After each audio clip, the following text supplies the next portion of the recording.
alejarse de las miradas y con miedo a caminar, temiendo no regresar.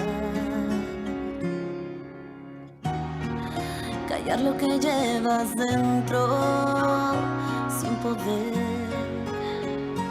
respirar. Una palabra, una mirada que puede todo destruir. Y no quiero soportar. Usa as túas mans sen violencia. Fai un bo uso das túas mans.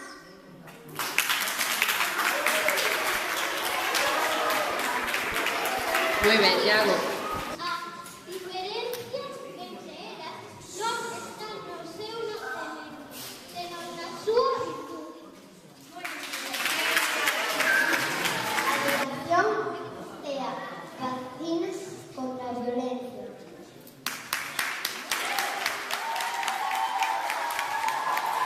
Crees que está limitado polo seu xénero?